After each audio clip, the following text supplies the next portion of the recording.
أعوذ بالله من الشيطان الرجيم وإن عزموا الطلاق فإن الله سميع عليم 227 വചനം.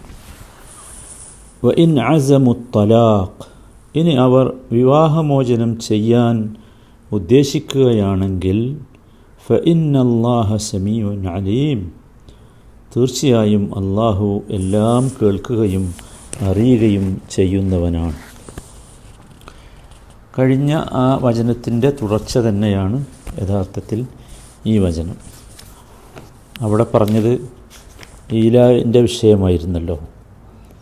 അങ്ങനെ ഈലാൻ്റെ സമയം നിശ്ചയിച്ചു കൊടുത്തു, എന്നിട്ട് മടങ്ങണമെന്നതാണ് അള്ളാഹുവിൻ്റെ താല്പര്യം എന്ന് പറഞ്ഞു. ഇനി അങ്ങനെ 4 മാസത്തിൻ്റെ ഉള്ളിൽ മടങ്ങാത്തവർ എന്താ ചെയ്യേണ്ടത്? അതാണ് മനസ്സിലാക്കേണ്ടത്. അപ്പോൾ നമ്മൾ അതിൽ പറഞ്ഞു, ഈ ഈലാഹ് ചെയ്ത് 4 മാസത്തിൻ്റെ ഉള്ളിൽ ഈ പുരുഷൻ ഭർത്താവ് ഇണയുമായി ബന്ധം പുനഃസ്ഥാപിച്ചാൽ പിന്നെ അത് വേറെ വിഷയമൊന്നുമില്ല, അത് ആ വിവാഹബന്ധം അങ്ങനെ തന്നെ തുടരും. മനസ്സിലായില്ലേ? പിന്നെ ഈ ബന്ധം പുനഃസ്ഥാപിക്കാതെ 4 മാസം കഴിഞ്ഞു നിൽക്കുക.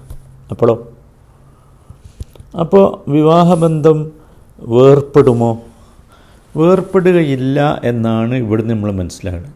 കാരണം ഇവിടെ വഇൻ അസമു ത്വലാഖ എന്ന് പറയുന്നുണ്ട്. വഇൻ അസമു, അസമ എന്ന പദം പ്രത്യേകിച്ച് മനസ്സിലാക്കേണ്ട ഒരു പദമാണ് അറബിയിൽ. അസമ എന്നതിന്, അസീമത്ത് എന്നുള്ളതിന് നല്ല മനോദാർഢ്യം എന്നൊക്കെ ആശയമുണ്ട്. പക്ഷേ അത് അത്തരമൊരാശയം കിട്ടുക അസമയുടെ ശേഷം അല എന്ന ഹർഫ് വന്നാലാണ്. അസമ അല എന്നാണെങ്കിലാണ്. ഇവിടെ അലല്ല, അസമ മാത്രമാണ്.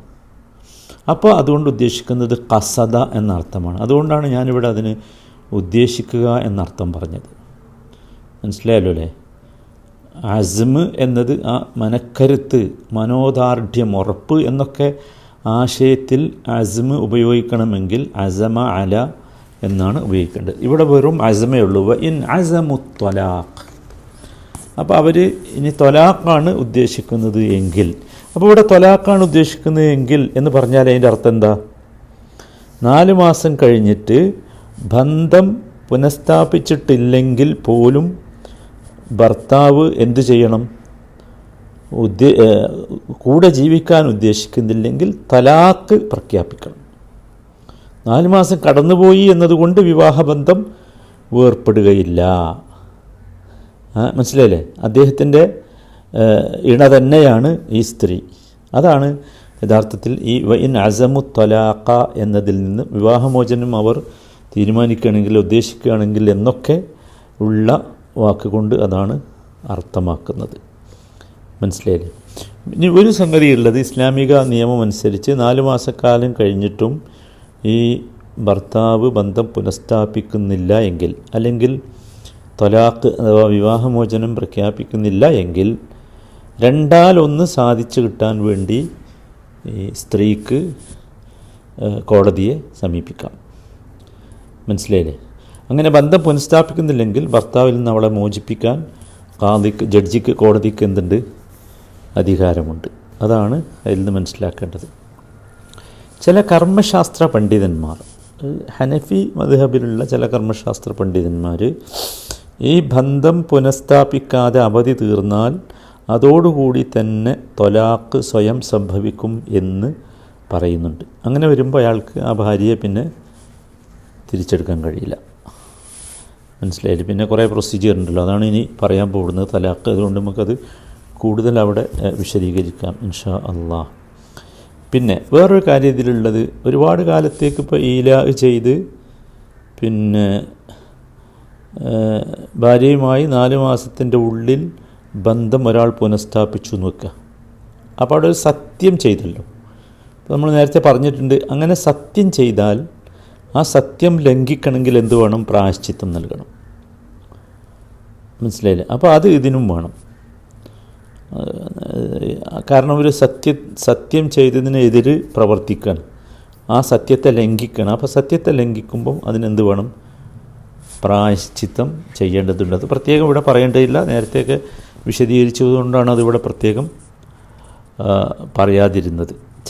ചില പണ്ഡിതന്മാരൊക്കെ അത്തരം പ്രായശ്ചിത്തം, ഇതിന് പ്രായശ്ചിത്തം ആവശ്യമില്ല എന്ന് പറയുന്നുണ്ട്, അതൊരു ശപഥലംഘനമായി കണക്കാക്കുന്നില്ല എന്നൊക്കെ പറഞ്ഞു. പക്ഷേ അത് ഇതിൽ നിന്ന് നമുക്ക് മനസ്സിലാകുന്നത് ഇത് ശപഥലംഘനമായി കണക്കാക്കും. പിന്നെ ഈലായിൽ നിന്ന് പിൻവാങ്ങുന്നവർ, ഈ പരിധിയുടെ മുമ്പ് ഈലായിൽ നിന്ന് പിന്മാറുന്നവർ തീർച്ചയായും എന്ത് ചെയ്യണം? ഈ ശപഥലംഘനം നടത്തിയതിനുള്ള പ്രായശ്ചിത്തം നൽകേണ്ടതുണ്ട് എന്നാണ് നമുക്ക് ഈ വചനത്തിൽ നിന്ന്, ആയത്തിൽ നിന്ന് മനസ്സിലാകുന്നത്. മനസ്സിലായില്ലേ? അപ്പം ഈ ബന്ധം തുടരണമെന്നതാണ് അള്ളാഹുവിൻ്റെ ആഗ്രഹം. മനസ്സിലായി? ഇനി തുടരാൻ സാധ്യമല്ലെങ്കിലാണ് എന്ത്? തുടരാൻ സാധ്യമല്ല, വിവാഹമോചനം കൂടിയേ തീരൂ എന്ന് തീരുമാനിക്കുകയാണെങ്കിൽ അതിനും വിരോധമല്ല. പക്ഷേ ഒരു സംഗതി, ഈ വാചകം, ഈ ആയത്ത് അവസാനിപ്പിച്ചതൊരു കാര്യം പറഞ്ഞിട്ട്, അതെന്താ?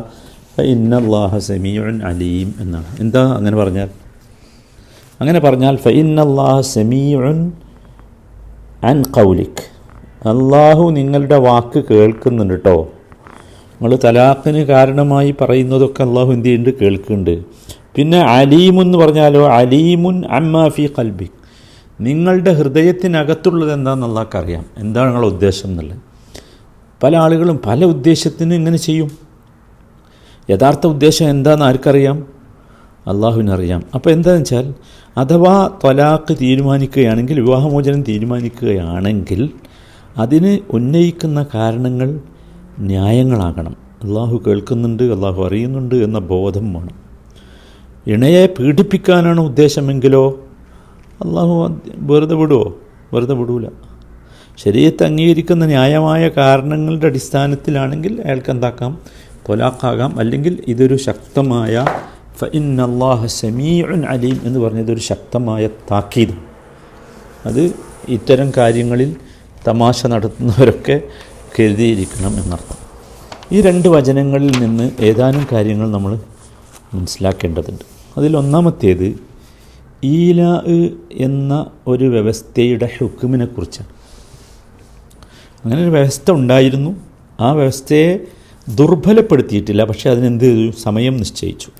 അതാണ് ഒന്നാമത്തേത്. രണ്ടാമത്തെ കാര്യം, അത് വളരെ കൃത്യമായിട്ട് നമ്മൾ മനസ്സിലാക്കേണ്ട കാര്യമാണ്. ഈ 4 മാസം മാത്രമേ എന്തുള്ളൂ? ഈലാഇന് അവധിയുള്ളൂ. ആ 4 മാസം കഴിഞ്ഞിട്ട് ഈലാ തജ്ദീദ് ചെയ്യുക, പുതുക്കുക, റിന്യൂ ചെയ്യുക എന്നുള്ള പരിപാടി ഈലാഇനില്ല എന്നർത്ഥം. അല്ലെങ്കിൽ 4 മാസം ഈലാ പറഞ്ഞു, എന്നിട്ട് പിന്നെ 4 മാസം കഴിഞ്ഞ മുമ്പ് വീണ്ടും ഒന്നും കൂടി അത് എക്സ്റ്റെൻഡ് ചെയ്യുക, ആ പരിപാടിയില്ല. മനസ്സിലായില്ലേ? അത് പ്രത്യേകം ശ്രദ്ധിക്കേണ്ടതാണ്.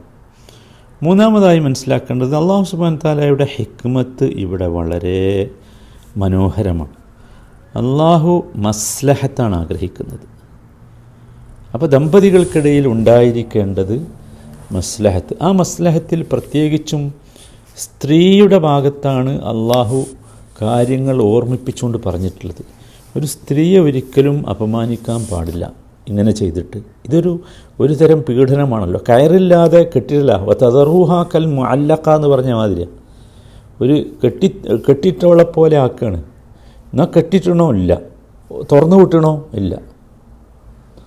അതാണ്.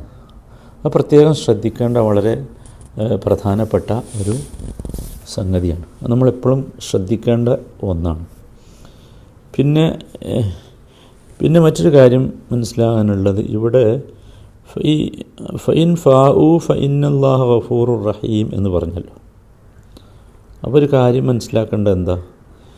ഈ 4 മാസത്തെ അവധി നിശ്ചയിച്ചു, എന്നിട്ട് ഫഇൻ ഫാഉ അവർ മടങ്ങിയാൽ ഫഇന്നല്ലാഹ ഗഫൂറുർ റഹീം എന്ന് പറഞ്ഞു. അള്ളാഹു ഗഫൂറാണ്, റഹീമാണെന്ന് പറഞ്ഞു. മഗ്ഫിറത്ത് പറയൽ എപ്പോഴാന്ന് വെച്ചാൽ, അൽ മഗ്ഫിറത്തു ലാ തകൂനു ഇല്ലാ ഫി മുഖാബലത്തി ദംബിൻ എന്നാണ്. ഒരു ദംബിൻ്റെ മുമ്പിലാണ്, ഒരു പാപത്തിൻ്റെ മുമ്പിലാണ് എന്ത് പറയുക? മഗ്ഫിറത്ത് പറയാം. അപ്പോൾ ഒരു കാര്യം മനസ്സിലായി, ഈലാ 4 മാസം കഴിഞ്ഞിട്ടുള്ള ഇതെന്താണ്? പാപമാണ്. ഉപദ്രവമാണ്, പാപമാണ്. അതുകൊണ്ടാണ് ഇവിടെ ഫഇന്നല്ലാഹ ഗഫൂറുർ റഹീം എന്ന് പറഞ്ഞത്. മനസ്സിലായി?